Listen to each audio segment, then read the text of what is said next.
everybody. My name is Rosa Howell. I am a member of the community here in Exeter, and today I'm going to be sharing with you a special dish that my mom used to cook for us as children and that my family has come to enjoy as well.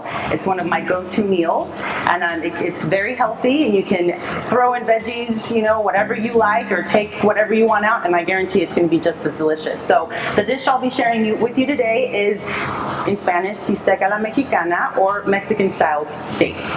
So before we get started, I just did want to say a couple of things. As a child, I did grow up going to food banks and receiving assistance from them because our family needed the help at the time. So now as an adult, I have come to enjoy working through Food Link.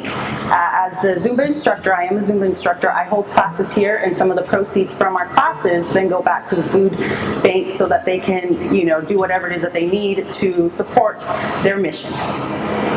So first we're going to talk about the ingredients that we'll be using today. For starters, we have boneless beef chuck. Anything steak will do. This is what we'll be using today. We also have some seasoning here.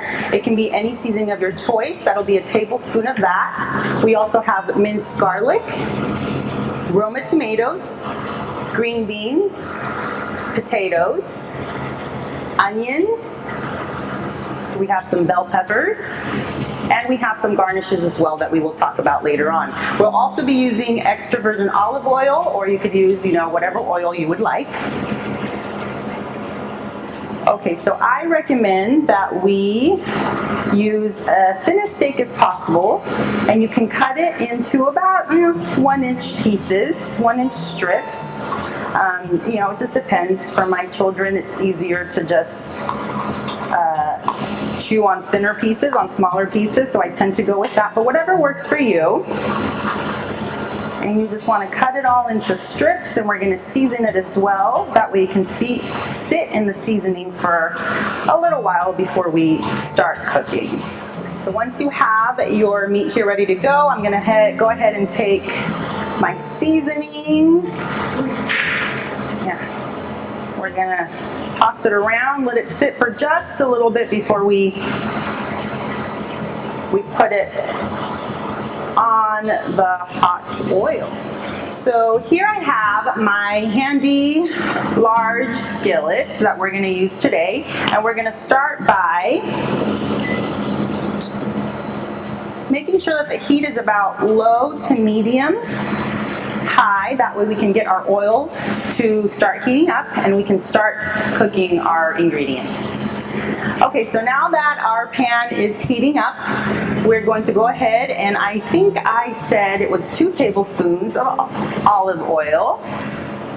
So now I'm adding the garlic. We're going to let that kind of cook for a little bit, make sure it starts sizzling.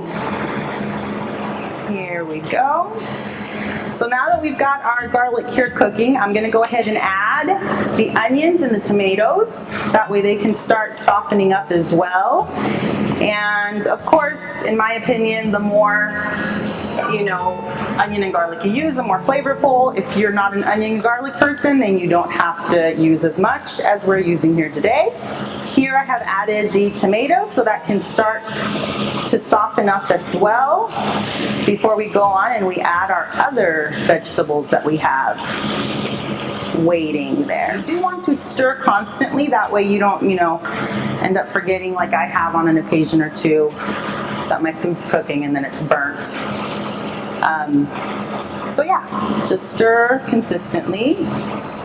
So as you can see here, if you take a look, we take a look at the pan here, the tomatoes are starting to get a little bit mushy, so we want to make sure that they do. In fact, most of the tomatoes end up pretty squishy. We don't, I mean, unless you want whole tomato, you know, a firmer tomato, but we want it to kind of start building up to a sauce. Okay, so now we're going to add the potatoes, because these do take a little bit longer to cook, so we want to make sure that those go in there a little bit longer than the rest of the vegetables. But then again, you know, it just kind of depends on how you like your vegetables. I like crunchy, so I tend to put the bell peppers in at the very last, you know, of the process.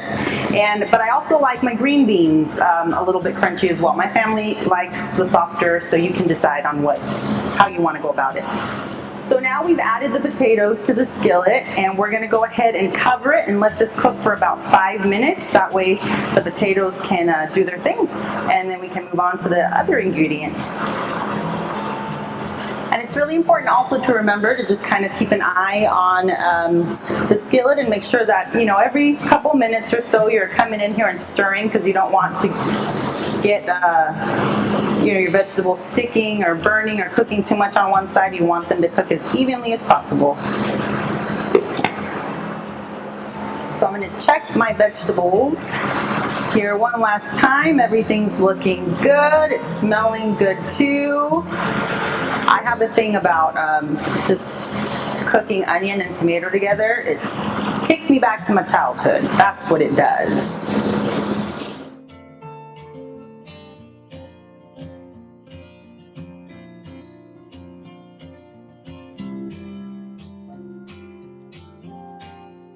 Okay, so now our meat is about ready. Our dish here to add the green beans, and you could add both of the vegetables if you would like. I like my green beans to be a little bit softer.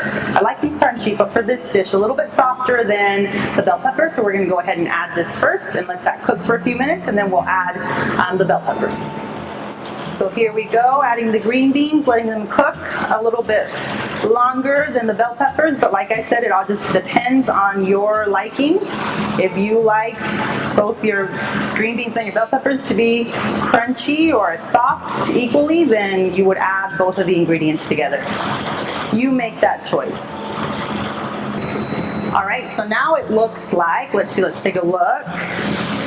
Things are cooking. I did have to lower the heat here a little bit because my potatoes were getting nice and soft, and I wanted my vegetables to cook a little bit longer, but I don't want my, you know, food to start cooking or burning. So now we're gonna add the bell peppers and the half a bunch of cilantro. So here we have a variety of bell pepper, and we're gonna go ahead and place that in our skillet. So now we're adding the cilantro here. We're gonna let all that sit at the top and let the juices just kind of fall on top of everything and let that cook for a few minutes. I'm gonna cover it here and then we'll stir. So our dish is about ready to be served. I do have a little bit of seasoning left over, so I'm gonna go ahead and just add, since we've added so many other vegetables. You can if you'd like to, you don't have to. This goes great with rice on the side and beans. It's kind of fajita style, or like I've mentioned before, if you want to keep it a little bit on the healthier side, if you can't eat red meat or if you'd rather not, just take the meat out. You could add chicken, shrimp. I mean, you can really do so many things with this dish. So here we have our final dish. I've garnished it with a little bit of avocado there, fresh avocado. Personally, I like spicy, so fresh jalapeno sliced in there. You could also cook it if you like spicy foods while the vegetables there are cooking in the dish, or like I said, on the side. And I hope you enjoy it as much as we do. Thank you.